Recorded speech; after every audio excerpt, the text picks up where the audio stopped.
Welcome to Earth Common Journal, The Launch Pod, where we invite authors, dignitaries, and guests to discuss our annual theme in an on-the-ground podcast series.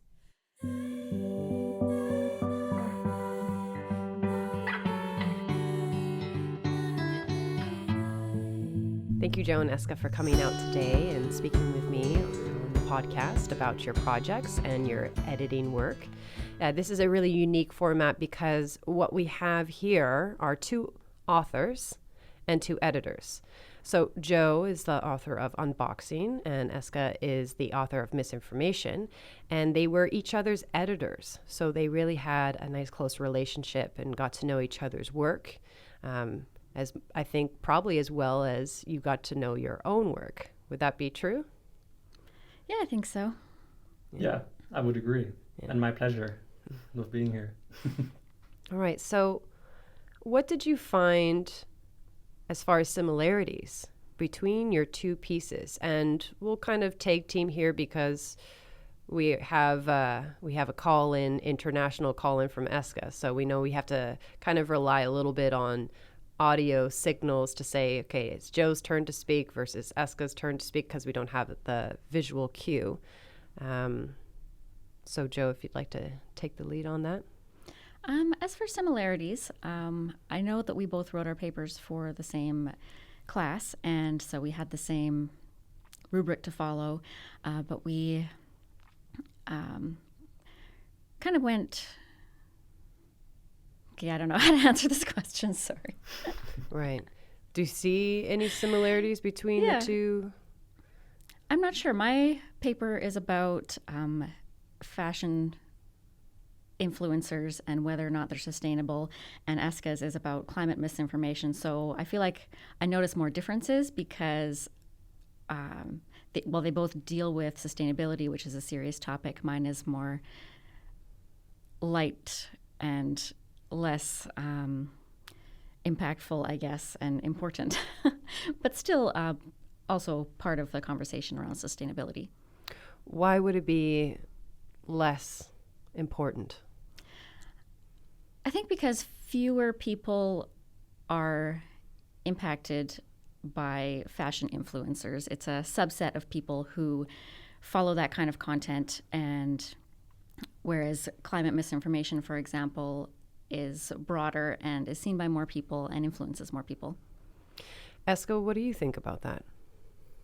Yeah, I think I have to agree with Joe, although I wouldn't call it more or less importance, just a different angle. Mine is like a wider perspective on more societal issues, and Joe indeed has more of a niche, but I think they both are like very important. And yeah, I also agree that of course, the main theme is influence, and in that they are similar. They just look at different types of influence. But I would also say they have a bit of a different angle. Yeah. Okay, well, I have a question. If we were to look at our outfits that we're currently wearing today, how much did influence play a part in the choices that you made? Like, where did you get your clothing from? Was it, sustainable material? How much of that? So, because the reason why I asked that, and we can break that down, and if we know the information, sometimes we don't know where our clothes come from, is it's a daily choice. Its relevancy, which I'd like to argue its importance, is because it's a daily choice. It's something for us to think about. So, Aske, how much did influence play on the outfit that you're wearing today? So first of all, I think I'm quite sustainable today as I'm sitting here shirtless, as it's very warm right now in Netherlands. Okay. But yeah, for me, I'm not that up to date on the latest fashion. Trends are actually not at all. So I just wear what I like. And yeah, for me, I do try to buy secondhand clothing. And yeah, Netherlands is quite a big opportunity for that. So I think the influence for me in that would be that I care about sustainability already as a child. Yeah, so I think not much influence there except for my own motivation. So I think you're trying to say that there's a reason for people to become nudists, as to perhaps Absolutely, they're very sustainable people. very very sustainable fashion wise. Except for towels, I feel like if I've ever watched any sort of documentary about nudist colonies, they always walk around with like towels, so they put a towel Yeah, below them wherever they sit, in case. yeah. Towels are not very sustainable if they're made of cotton now. True. Yeah, they could just be like carrying, some shrubbery or whatever like that. Yeah, like a leaf. What about you, Joe? Especially because you were the author of this paper, and the motivation. There must have been some initial interest or influence to think about how these fashion influencers work and operate. Yeah. Well, the topic of my paper was influenced by the theme of Earth Common, because I knew before I started writing that that was the theme, and I wanted to choose a topic that would fit. So I am pretty active on social media and follow all kinds of different influencers at different times, and some fashion influencers. So I had seen the types of videos that they put out and types of content. And so for my own fashion choices today, I would say they're not very sustainable. Probably the most sustainable thing is the fact that I share my shoes with my daughter. So we have the same size feet and swap shoes all the time. But other than that, I haven't yet come to the point where I can balance the sustainability of sourcing my own clothing with the cost. Yeah, yesterday we had a podcast with Echoes of the Valley, and we arrived at the point of nuance that not everybody can afford to choose more sustainable transportation methods, especially if they're isolated on acreage, and that acreage is not a place and a source of income for them. So inevitably there's no trains. Biking would take 6 hours. So a car becomes quote unquote necessary. And to be able to say, like, it's how much do we have control over the choices to be sustainable. And there was an article last year that talked about how there's this understanding that it's the individual's responsibility to make as many sustainable choices as possible. Yet corporations, which have a larger impact, their choices and changes could do a lot more than, what 100,000 individuals could possibly do. So it's, I like that, you admit it comes down to, I don't know if I can even afford to make these choices right now. And then how are we supposed to make change if we can't afford to make them?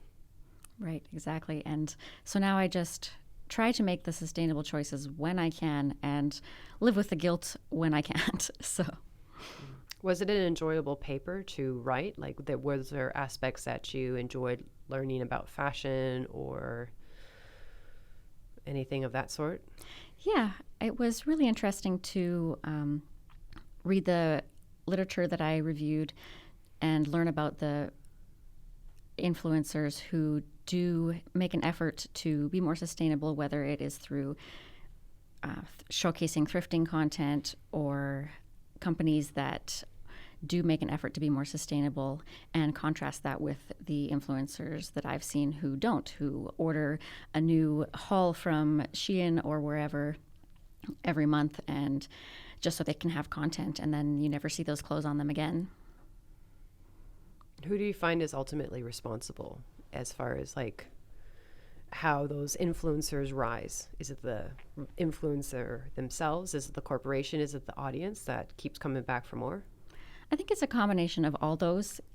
Each player in the process has responsibility. The audience has the responsibility of choosing to consume content from people who share the values that they have, and the companies that partner with influencers have responsibility to choose influencers that have trust with the type of audiences that they want to impact. If that's a company who prides themselves on being sustainable, they need to choose influencers who are trusted in that arena. Ask, I Can I know, add something to that? please. Because I think in the modern like age of the algorithms on social media, that it's also like aggravated more by that, because you have uh, because if you have more views, then you get more engagement, which means more views. So then the algorithm picks up on that, and if like you get more like engagement by having a lot of content that may be from places like Shine, and that's also something that the paper of Joe also touches on, that it's like a balance between more content, but also being sustainable in those choices. So I think there's even like a fourth player in the list that you Right. named. Yeah. If we didn't have social media, would we be in this similar situation as far as the consumption of fashion? I'm not sure because there's always been things influencing our fashion consumption, whether it's magazines or celebrities or TV programming, that kind of thing. So we've always been influenced in some way. So social media just really intensifies that. Yeah, I kind of think about how consumption maybe is as fast as the medium in which it is offered. So growing up in the 90s, there were teen magazines.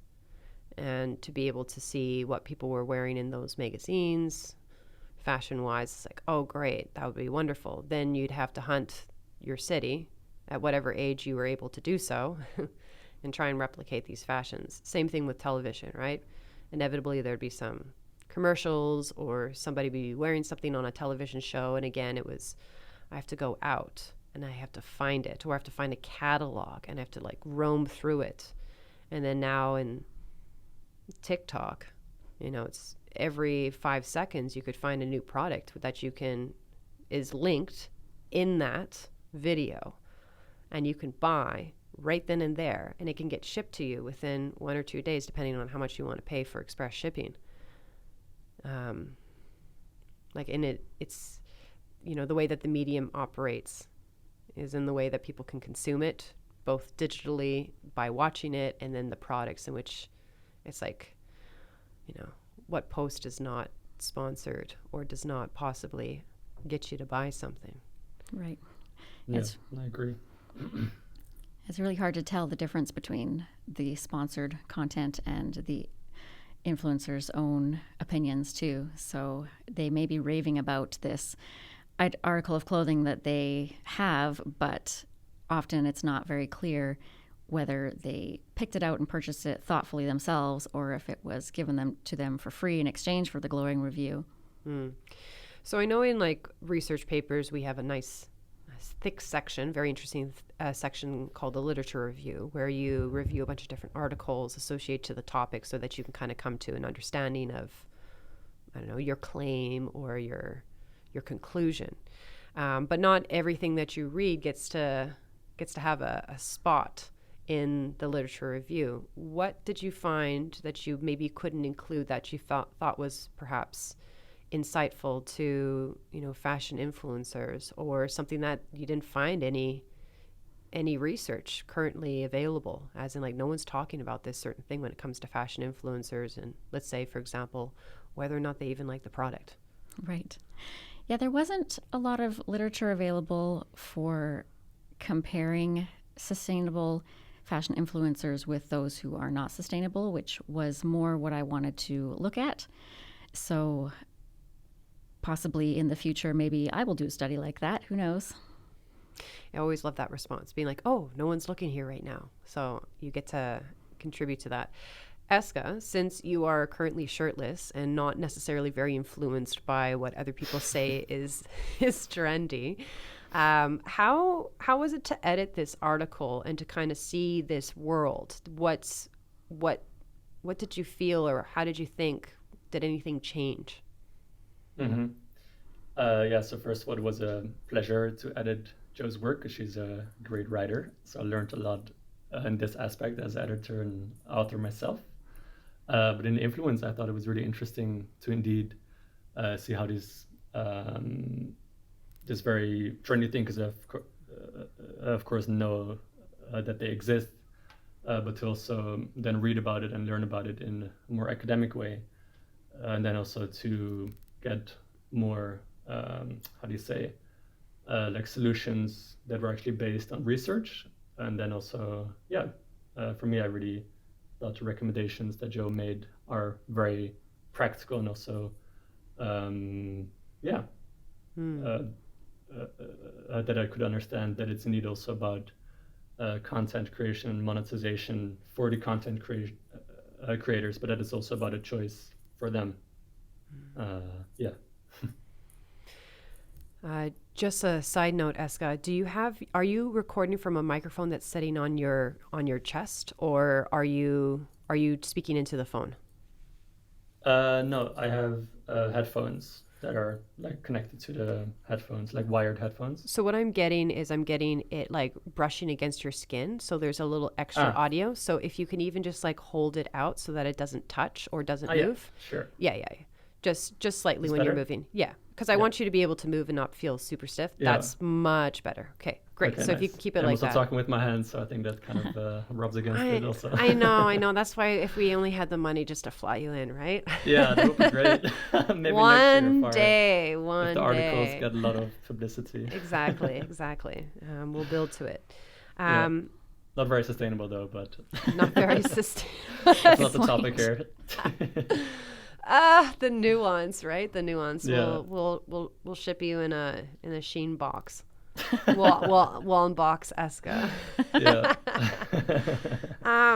One thing that I wonder about, and we'll get on to talking about your article and how it does the same thing, Aske, is after you research something, after you write an article about it, after you edit an article, right? So you become quite intimate with this information, this topic, at least somewhat intimate, depending on how much time you have to delve into the research, and how that might change the way that you look at things or be able to contribute to conversations. I'm wondering, after writing this piece and Aske after editing it, when it comes to fashion, were you able to add to conversation around you, as in talking with your friends, and perhaps they didn't know that the type of how the fashion influencers work on social media versus like thrift, or like how algorithms, the content in which you explored. Like I often wonder, how much do people start bringing up, hey, I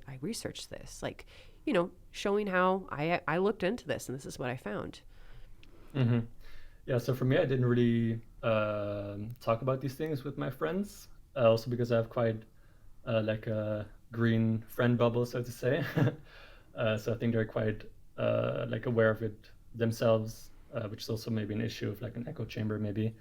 But I did influence my family into buying more secondhand clothing. And that was also a bit before I have edited this article, but also definitely more after. So it's definitely something I would take with me as well. If someone asks about it, then I would say, hey, this is also a beautiful solution. So the paper helped influence you to influence others. Yeah, I would say so. And for me, definitely made me more aware of this topic, and that it's also an important issue to address. So maybe I'll come back to it in the work field once I'm done.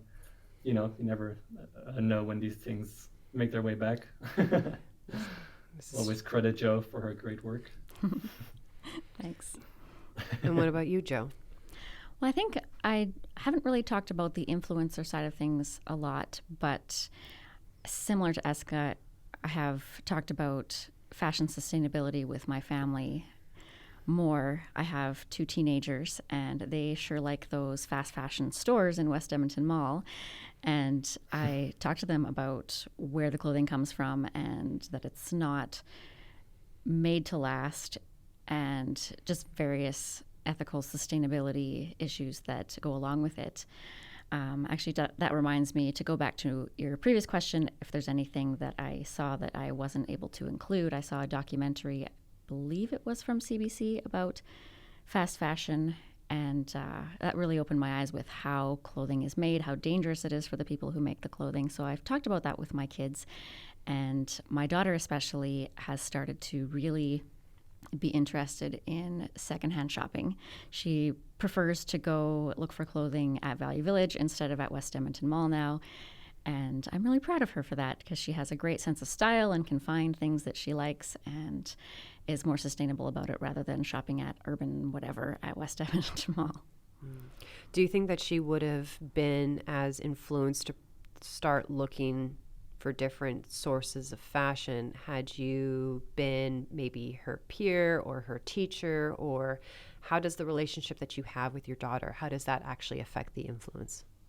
She probably would be more influenced by a peer for sure, just because teenagers don't think their moms are cool. But we do have a good relationship where we talk about these things and she asks questions and I ask questions how she thinks about various topics. So I know she definitely listens to me, even if it's not as much as she might listen to a friend.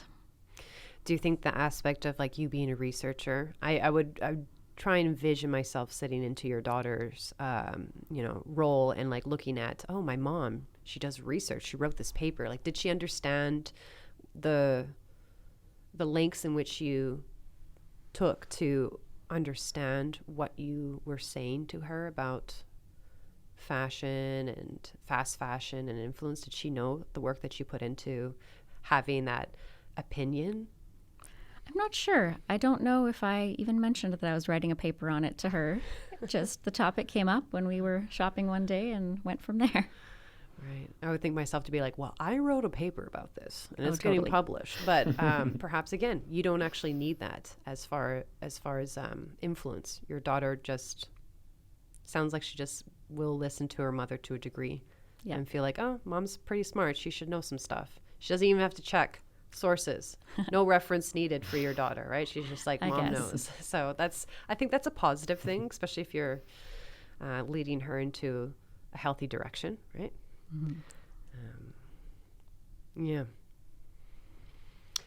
All right. Well, influence. Okay, so we understand the very sort of practical measure of influence from, parent to child to parent, right? You went one way, Aske went the other way, so he was influenced his family, would that include your parents, Aske?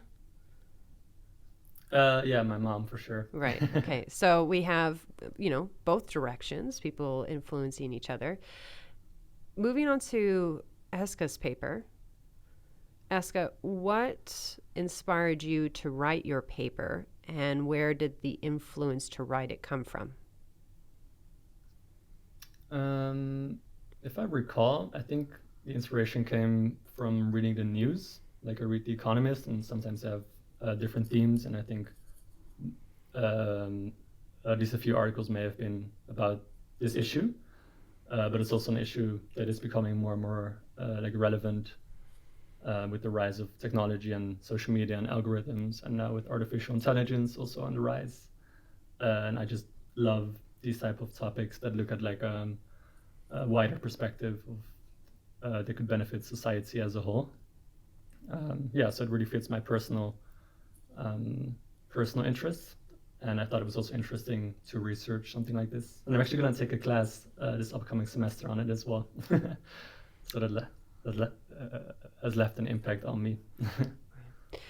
So, Aske, you're saying that you kind of live in a bit of a green bubble. You have friends that are similar in their sustainable outlooks. Yeah. So, what kind of attracted you to making those types of friendships or living your life in the way that it did? Because it seems like, you've been in this realm of thought for a while. So writing this paper isn't anything new. It's sort of a culmination of where you've been. Yeah. But what would have been the gateway for you? When did you, metaphorically in your life, step through a door and start thinking about this? And prior, you didn't? Or were you always there? Was that just the realm in which you lived in, or the family in which you grew up in? Yeah, so I think my family definitely had an influence on this because we always ate vegetarian most days, for example. So I think it also comes with a certain level of consciousness, maybe, which is a whole different topic, maybe for next edition. But for me, for example, I just the first like pocket money I got, I gave it to charity, and I've done that since as well. And I was just cared for animals and people around me. So I think it's something that was just always inside of me. But I think my family definitely helped in this as well. And for me, I feel that I then also attract people who are in the same mindset. Because for me, also sustainability is also about taking care of the planet, but also of other people. And for me, I feel those people are, yeah, social people, perhaps, in my experience at least. And so then I like those types of people who also care about other people. I'm thinking that sometimes, sustainability can be quite an abstract thought. And if you were raised, Aske, from a very young age to put into practice more sustainable actions, such as, reducing your meat consumption, how did your parents reason with you for why they did what they did? Or did you just do what you did and then upon reflection sort of see, oh, okay, well, what they were doing is kind of sustainable? Like, what did they say to you, like why you didn't eat a lot of meat or you had more vegetarian meals? What did they explain, or did you ever question? For me, it was the latter, which you said before, is that they didn't really explain it. It was just something that happened, and now in retrospect, I can see it's more sustainable, of course. And then also, I think because these habits, they like got like in my system as well. That's why I still do it today. So I think that's definitely a part of it. But we never really talked about sustainability that much. It was just something that was just there. Yeah, but it would be interesting to ask them for sure.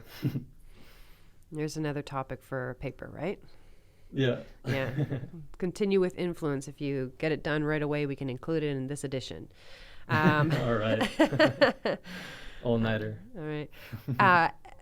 Joe, as Aske's author, obviously both of you have had time to get to know each other's articles, and you both wrote on the topic of influence. What did you find from Aske's article that you were surprised about or you weren't too aware of? What was surprising about his article?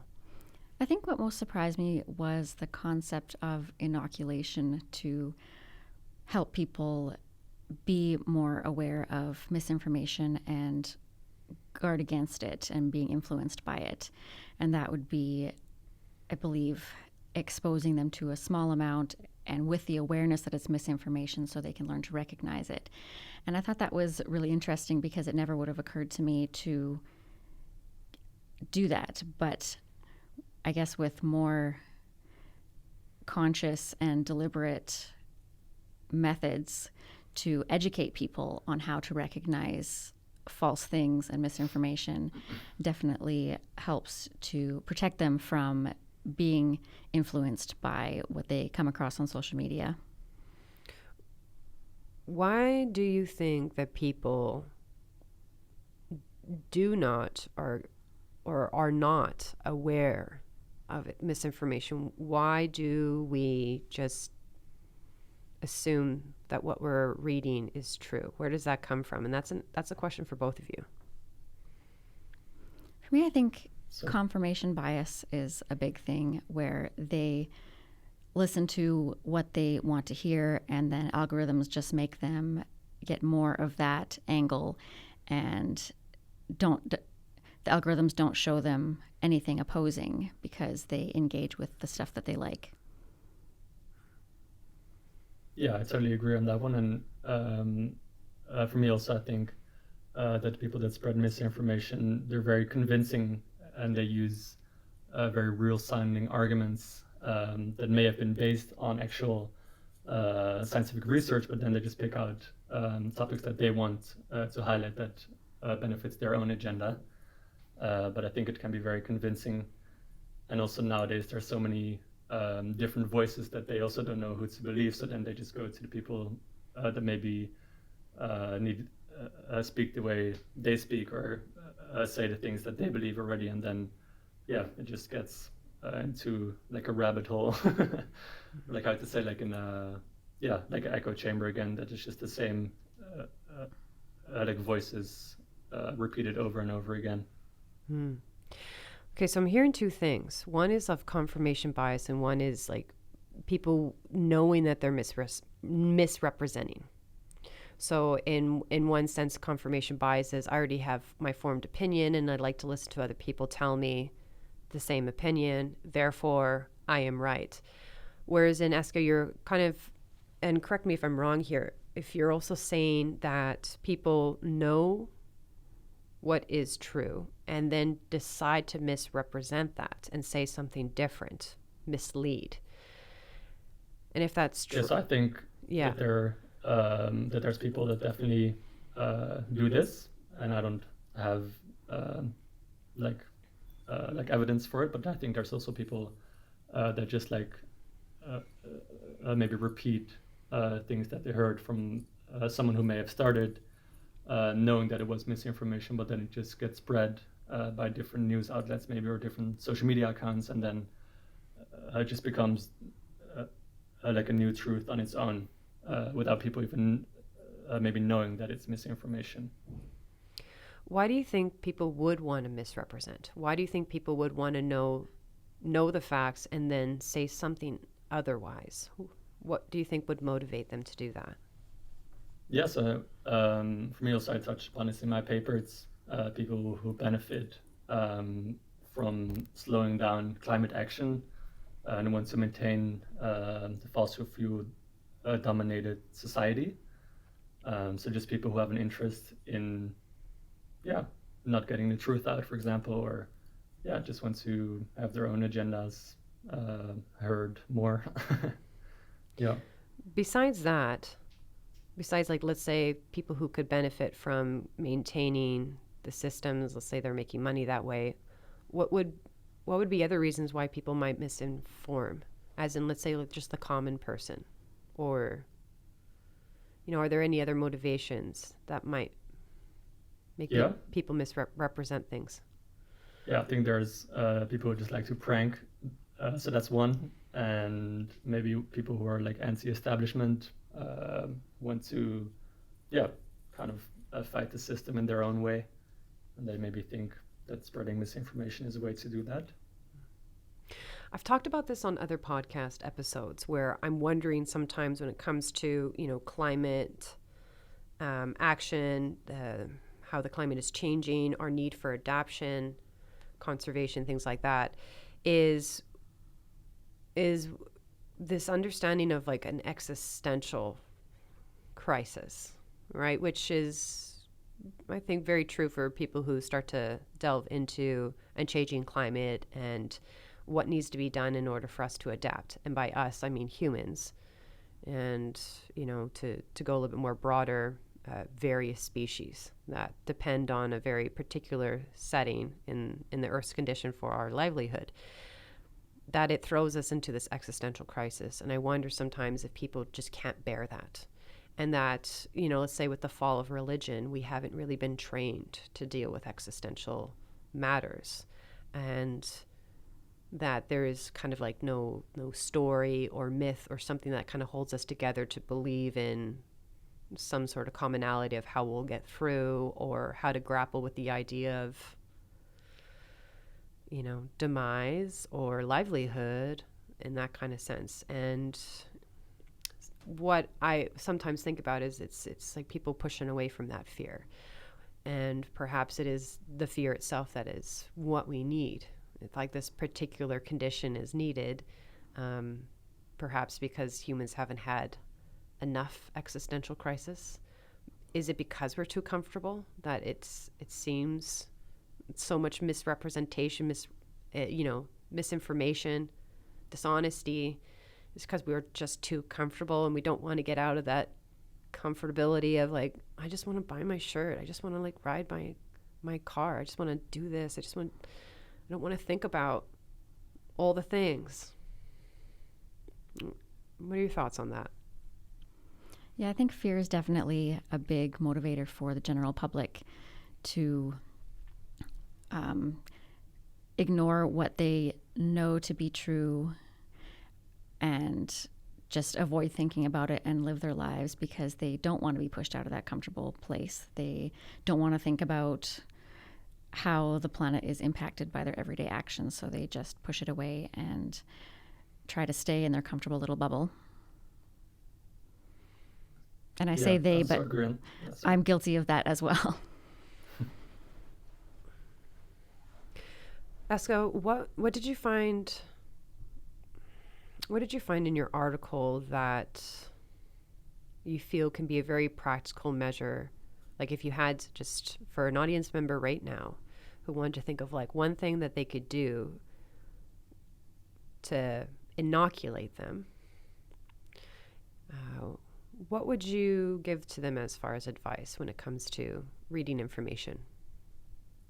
Yeah, so to not believe everything that you read, and maybe also try to ask for their sources if it's someone you follow on social media or something that they can like upload also their sources, which is a trend that's happening on YouTube more and more. That like people who publish their videos, they try to add sources to show that they're actually credible. So I think that's something we can all ask of the people who distribute information in general. Yeah, so we can actually check it for ourselves.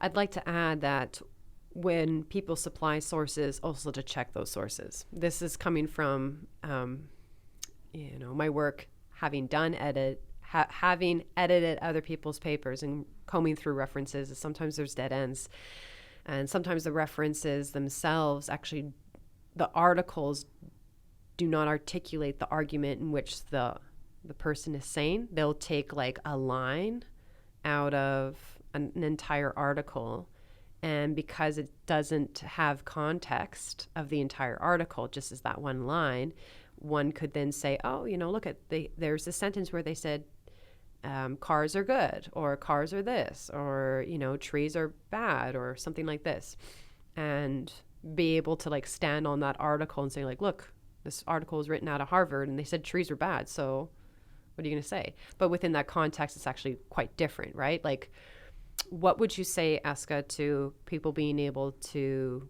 even go a little bit further? Like, having sources, is that enough? Yeah, so I think it's also maybe something that's very big to ask, and also don't check all my the sources of my news like outlets. But I think also it's something I read that if you like don't pay for your news, then you're also more vulnerable to people just spreading maybe sponsored messages. But if you actually pay for your news outlet, if people can afford that, then you can also maybe trust that better. If you get all your news from Facebook, then you might wonder, okay, how trustworthy is this? But if you get it from like a trusted source, then that might be something that's more viable for most people. Yeah, that's true. I remember seeing in newspapers when their funding was going down, as in readership was going down, and seeing in fine print under certain articles, like this is a sponsored article, and seeing how it was like catered towards, seeing the rise of that. I think it's true. Yeah, if you get for free, maybe question what it's there to do.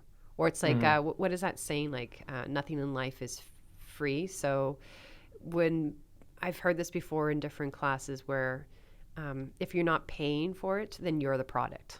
Exactly. Yes, right? Yeah. Yeah, that's interesting. Aske, what do you plan to do after this article? What do you want to do with this article? Do you want to continue to research it? You say you're taking a class this semester that's somewhat related to it. Can you talk to us about that class, or how you maybe want to expand your article? Yeah, so this class is like exactly about news and disinformation and how to fight this in modern society and democratic societies. And for me, it's also something I could maybe use my article as my own reference, since like, credible source, I would say. But also in the future, I would love to maybe work on a topic, and then maybe I'll come back to it. But for me, it definitely showed me that it's definitely a very big trend, that it's only going to get bigger with the rise of technology. And yeah, it can also influence a lot of different areas, not just sustainability, but also, yeah, health, or like education, or I don't know, many different things. So yeah, for me, I feel I may end up working in something related to this. Okay, so big question. How are we misinformed? What are we misinformed about the most right now, in your own opinion? And it can be related to your article, but let's just talk about misinformation. What do you think people get wrong? The truth. So broad. Can we get a little bit more specific? What do you think about, like, what it explain a little bit further? What do you mean by truth? Yeah, so I think it doesn't just relate to sustainability, although that's also a very big topic, I think. But I feel that most people, if you are now aware that climate change is happening, but for example, also during the COVID pandemic, you also saw so many different voices saying different things, and people don't know who to trust anymore about about their safety even. So I feel truth in general is under attack, and you can see it a lot in the US because their polarization is bigger than ever, and it's only going to get bigger, I think. So I think people are using truth and lies as a weapon, or lies in general. Not so much truth maybe, but they just know that they can pull it off, and they can benefit what they want. Okay, well, what about this? And you may or may not have heard this, but I feel like this is a very common thing when it comes to truth, is a lot of people say, this is my truth. That truth is becoming quite subjective. So in an age of subjective truth, how can we objectively talk about truth? And this relates to many, many, many things. You know, this is my personal experience. It's my truth versus what is the larger experience, what is the larger truth, what is objective, what is subjective.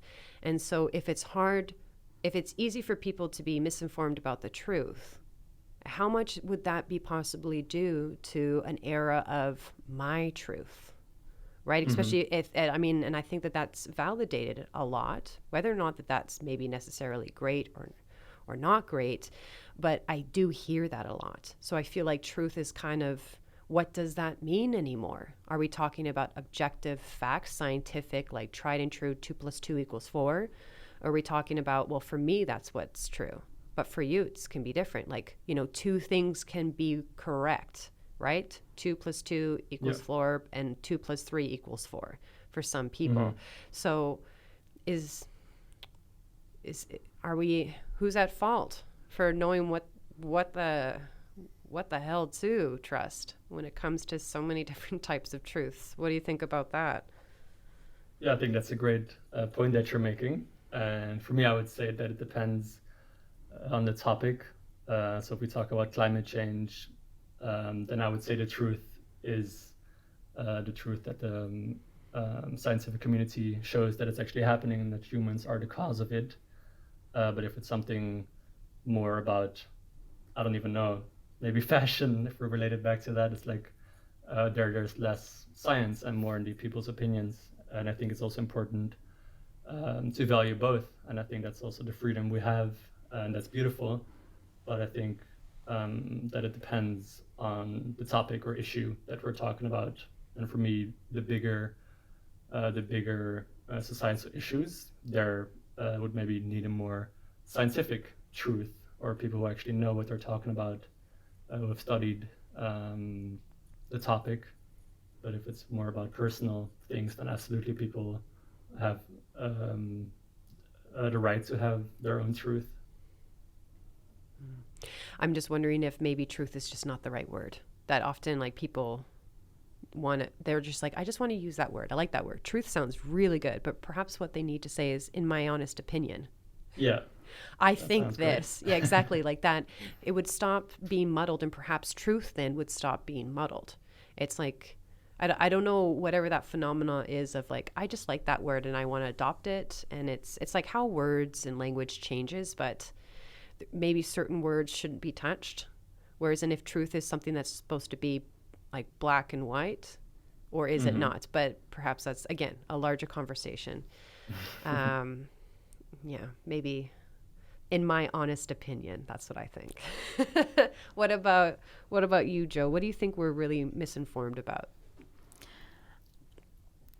I think I'm not exactly sure about topics specifically, but I know that the increasing polarization between people leads to more and more misinformation because we are trying to prove our point to our enemies. And we use our angle of the truth, our version of the truth, as a weapon. And instead of trying to work together to make the world better for humanity, we are trying to just prove our point and show that the other guys are wrong. And it's really sad. Yeah, I think that was a huge motivation to take one of our core topics at Earth Common Journal, climate change, and turn it to climate adaptation. I had a talk with our editor-in-chief, Dr. Lucille Massau, about this 2 years ago, as in people continue to fight about the reality of climate change. But what if we moved beyond climate change and into just how are we adapting to a changing climate? As in, whatever is causing climate change, we can spend all we want time talking and arguing about who did what and who is most responsible. Or we can also begin a conversation on what are we doing just to adapt. If factories and industries are still going to be there, how are they also going to adapt if they want to continue to make their money in a changing climate? Because if people can't survive and live, and if they can't afford to buy things, then that industry goes out. And like, how does adaptation come into factor, a situation of, a changing climate? It's like, how do we negotiate with words to try and make them a little bit more neutral so that we can just have a discussion about them? And is climate change too hotly contested that if you bring it up, people are just going to be polarized, like you're saying, Joe, that they may never get to the solution part? They're just going to, but you're the cause of it, or this is the cause of it. It's like, whatever it is, it's happening. Right. And what are we doing? Yeah. And what are we doing about it? I agree. I think polarization is very real. And I think we're misinformed about our own opinions. And the point of conversation is, right, I think, not to come to an agreement. Not always. Some conversations, that's what you do. But conversation, I believe, is to come to a place of understanding. At least I understand where you're coming from. At least I understand how you informed your opinion. At least I understand your sources. And perhaps what I can see is like, you're not malicious. You just have these sources and you didn't really drill down to it. You didn't really read the full article. And maybe if you did, if I helped walk you through that, or we had to talk about that article, we could come to some sort of agreement a little bit more so. Reading a book. Yeah, exactly. Yeah. I'm reading a book about how to have impossible conversations, and it's basically addresses just that, like, how do you have conversations with people who, it's like, you're having a conversation, quote unquote, conversation with somebody, and it's like, it's just going to be a fight. It's just two people trying to prove that they're right. And this book by Peter Boghossian, he said, and this other author, James Lindsay, they talk about how a lot of that polarized talk is about people being messengers rather than communicators. I have a message that I want to get across, and I want you to believe in that message. And the other person has their message that they want to get across. And if two messengers are talking, they're not actually talking. They're just usually just like shouting at each other. Versus being two communicators, which comes with a lot of curiosity. Okay, I'm going to sit here and I'm going to ask probing questions. Like, how do you know what you know? And usually by digging into that, you can see whether or not people are standing on, have their confidence based on facts, on actual evidence, or if it's a lot of like, this is just my feeling, this is what I just know to be true. And then at least you know, okay, well, they're arguing from a place of emotion. And perhaps if I ask more questions, they might start to question themselves. If they're like, wait, I don't actually know where this comes from. My mom just told me this. And she was like really enraged about it. And I like agreeing with my mom because then she doesn't get enraged at me. And, you know, that type of curiosity. I feel like that is needed a lot. And, you know, we need people, you know, Aske, if you're going into this class and you're going to learn about how misinformation spreads, and then how is it that we open up places for conversation where, like, how do we start making these conversations possible so that people are interested in learning about,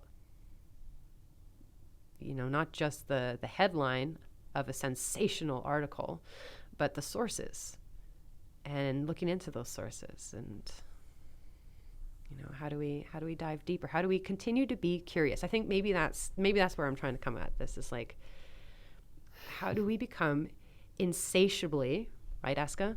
Insatiably curious. Yes. How do we do that?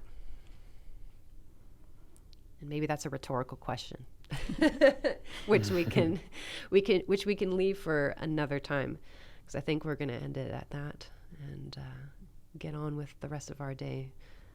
Because I think Joe has to get off to an appointment and such. But I want to thank both of you for making time early in the morning or in the early evening for you, Aske, to have a brief conversation about both your articles and a little bit of the larger conversation of influence and conversation in general. Yeah. Thank you for doing this with me, and I hope to have you back on, you know, in the future to expand this conversation. Yeah, thanks, Jacqueline. It's really great to talk to you both about these topics, and great to work with you, Aske, on our papers. Yes, likewise. Also really fun ending like this. Yeah. To still talk about the topic and also the broader view on it. True. It was really a very enjoyable experience. Very fun. And I mean, like, while the podcast series, the Launch Pod, is about being able just to talk kind of in general with the authors and the editors, it's a great opportunity to maybe whet your appetite and then say, okay, great, I want to dig into these articles. So because we talked about it, please check our sources. Please check out both articles, Unboxing and Misinformation, and read what our lovely authors, Joe and Aske, had to say in their respective fields, and dive into those references. Look into that literature review. Just see the kind of work that it takes for a student to be able to produce a very well-researched and in-depth article, and, you know, get curious. With that being said, thanks again, and we'll see you in another episode. Bye. Bye.